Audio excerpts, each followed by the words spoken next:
بہت ہی خوبصورت بات کی جناب ابو بکر صدیق رضی اللہ تعالی عنہ نے. کیا فرماتے ہیں؟ کہتے ہیں جن اعمال کا وزن ہوگا وہ عمل وہ ہوں گے جو کسی انسان نے حق کی پیروی کرتے ہوئے بجا لائے. یعنی کتاب و سنت کے مطابق جو عمل ہوگا اس کا وزن ہے، دوسرے عمل کا وزن ہے ہی نہیں. بہت خوبصورت بات. اس لیے ہر عمل کرتے وقت ہمیں یہ سوچنا چاہیے کیا ہمارا عمل شریعت کے مطابق ہے؟ ہم وضو کرتے ہیں، سوچنا پڑے گا شریعت کے مطابق محمد رسول اللہ صلی اللہ علیہ وسلم کا یہی طریقہ ہے. ہم نماز پڑھتے ہیں، سوچنا پڑے گا کیا اللہ کے رسول کا یہی طریقہ تھا جو میں نماز پڑھ رہا ہوں.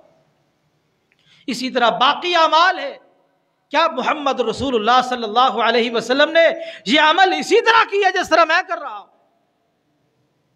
یہ سوچنا پڑے. کیوں؟ اس عمل کا وزن ہے جو حق کی پیروی میں ہوگا، یعنی شریعت کے مطابق ہوگا، کتاب و سنت کے مطابق ہوگا.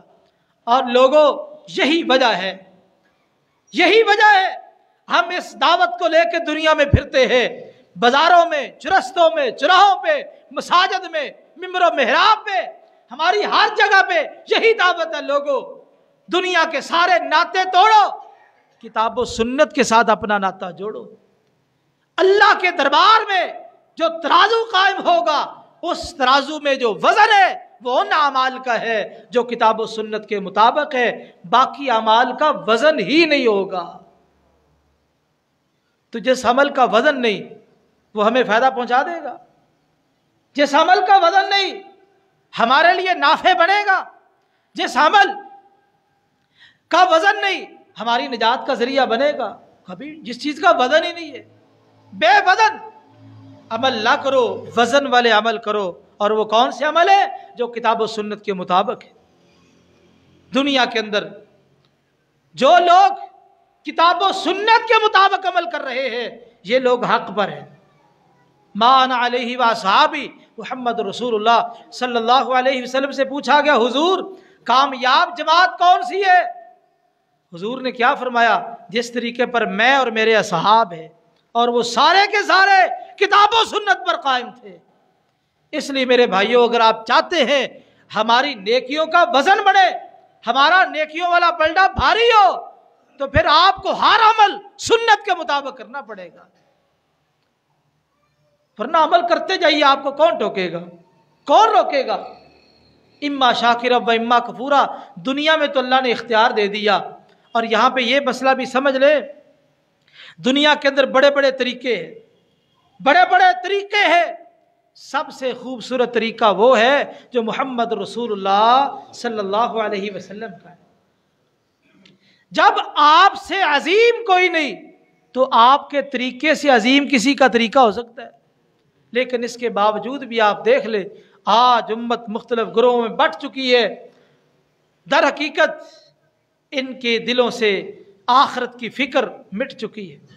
اگر آخرت کی فکر ہو تو اللہ تعالیٰ نے ایک آیت میں اس کا ذکر کیا ہے، فرمایا لقد کان لکم فی رسول اللہ اسوۃ حسنہ لمن کان یرجو اللہ والیوم الآخر وذکر اللہ کثیرا.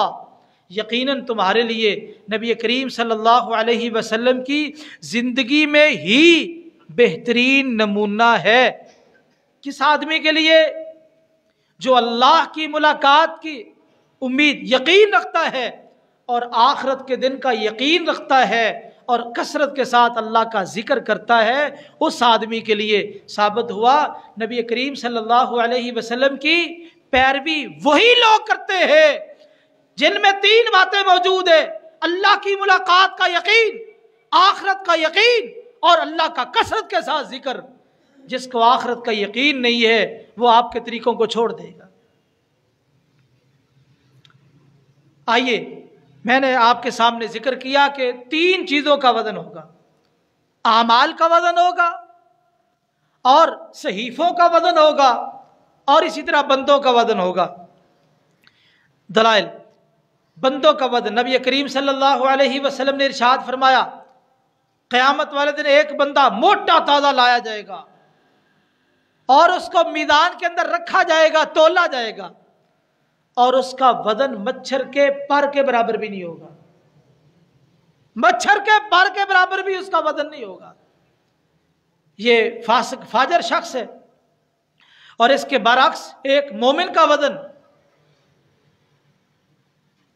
عبداللہ بن مسعود رضی اللہ تعالی عنہ بڑے عظیم صحابی رسول ہے، قرآن کے بہت بڑے قاری تھے اور عالم تھے۔ ایک دفعہ صحابہ نے ان کی پنڈلی کو دیکھا، چھوٹا قد تھا، کمزور پنڈلیاں تھی۔ صحابہ ہنس پڑے کہ کمزور کمزور پنڈلی ہے۔ انہوں نے نبی کریم صلی اللہ علیہ وسلم کو بتایا۔ آپ نے فرمایا کہ تم اس کی پنڈلی کمزور دیکھ کے ہنستے ہو، یہ پنڈلی اللہ کے دربار میں میزان کے اندر احد پہاڑ سے بھی زیادہ وزنی ہے۔ یہ وزن کس بات کا وزن ہے؟ یہ ایمان کا وزن ہے، یہ عقیدے کا وزن ہے، یہ منہج کا وزن ہے، یہ علم کا وزن ہے کہ ایک پنڈلی احد پہاڑ سے زیادہ وزنی ہے۔ اس لیے میرے بھائیوں، اپنا عقیدہ مضبوط بناؤ۔ چٹان ٹوٹ جائے، آپ کا عقیدہ نہ ٹوٹے، تلوار ٹوٹ جائے، آپ کے عقیدے میں خم نہ آئے۔ اتنا مضبوط عقیدہ ہو، چٹانوں سے مضبوط اور دنیا کی ہر مخلوق سے مضبوط آپ کا عقیدہ اور ایمان ہونا چاہیے، اسی کا تو وزن ہوگا۔ اور دوسری بات، صحیفے تولے جائیں گے۔ صحیح بخاری، صحیح جامع ترمذی میں صحیح حدیث ہے، نبی کریم صلی اللہ علیہ وسلم نے ارشاد فرمایا، کل قیامت والے دن ایک بندہ اللہ کے دربار میں پیش کیا جائے گا، اس کے 99 دفتر گناہوں کے بھرے ہوئے، 99 دفتر گناہوں کے بھرے ہوئے، اور ایک دفتر کتنا بڑا، جہاں تک نظر پہنچتی ہے وہاں تک پھیلا ہوا گناہ ہی گناہ ہے، گناہ ہی گناہ۔ اللہ تعالیٰ پوچھیں گے، میرے بندے، میرے لکھنے والے فرشتوں نے تجھ پہ ظلم تو نہیں کیا؟ نہیں یا اللہ۔ فَيُقَرِّرُهُ بِذَلِكَ، بندہ اس کا اقرار کرے گا، یا اللہ جو لکھا ہے بالکل ٹھیک لکھا ہے۔ اللہ تعالیٰ فرمائیں گے کہ تیری ایک نیکی بھی ہمارے پاس ہے، تیری ایک نیکی بھی ہمارے پاس ہے۔ وہ نیکی کیا ہے؟ ایک بطاقہ، ایک پرچی، جس پہ کیا لکھا ہے؟ اشہد ان لا الہ الا اللہ و اشہد ان محمد رسول اللہ۔ یہ ایک نیکی بھی تیری ہمارے پاس ہے۔ اور تو ایسے کر، اب تیرا وزن ہونے لگا ہے تیرے ان رجسٹروں کا، تو جا کے اپنا وزن دیکھ، اور یہ یاد رکھ تجھ پہ ظلم نہیں کیا جائے گا۔ بندہ اپنے جی میں سوچے گا کہ وزن کرنے کی کیا ضرورت ہے، سمجھ آ رہی ہے، 99 دفتر ایک پلڑے میں، اور مقابلے میں ایک بطاقہ، ایک پرچی۔ اب ایک چیز ظاہری طور پہ نظر آ رہی ہے، لیکن کہتے ہیں بڑوں کی بات ماننے میں حکمت ہوتی ہے۔ سب سے بڑے اللہ تعالیٰ کی ذات، اور اس کے بعد محمد رسول اللہ صلی اللہ علیہ وسلم کی ذات، یہ بڑے ہیں۔ لوگوں، ان کو بڑا سمجھ لو اور ان کی بات کو مان لو، باقی جتنے بھی ان سے چھوٹے ہیں۔ امام ابو حنیفہ علیہ الرحمہ قابل قدر ہے، لیکن نبی کا مقابلہ تو نہیں۔ امام احمد بن حنبل رحمہ اللہ بڑے امام، قابل قدر ہے، لیکن نبی کا مقابلہ امتی ہے۔ امام شافعی علیہ الرحمہ امتی ہے، امام مالک علیہ الرحمہ امتی ہے۔ لوگوں، امتیوں کو نبی کے مقابلے میں پیش نہ کرو۔ آج یہی جرم ہو رہا ہے، یہ تقلید کے سلسلے ہم نے دین میں داخل کر کے اپنے دین کا بیڑا غرق کر دیا۔ اور اقبال نے بھی بہت خوبصورت بات کہی، کر نہیں تجھ میں جستجوئے حق کا ذوق و شوق، کر نہیں تجھ میں جستجوئے حق کا ذوق و شوق، تقلید فطرہ تقلید سے جنگ و جدل پیدا نہ کر۔ اگر حق کی تحقیق نہیں کر سکتا اور تو دین کے اندر تقلید بھی پیدا نہ کر۔ تقلید کے حوالے سے علامہ اقبال کے بے شمار شعر ہیں۔ لوگوں، کتاب و سنت کے پیروکار بناؤ اپنے آپ کو، کتاب و سنت کے متبع بنو۔ یہ تقلیدی سلسلے یاد رکھی، اس کا اسلام کے ساتھ کوئی تعلق نہیں۔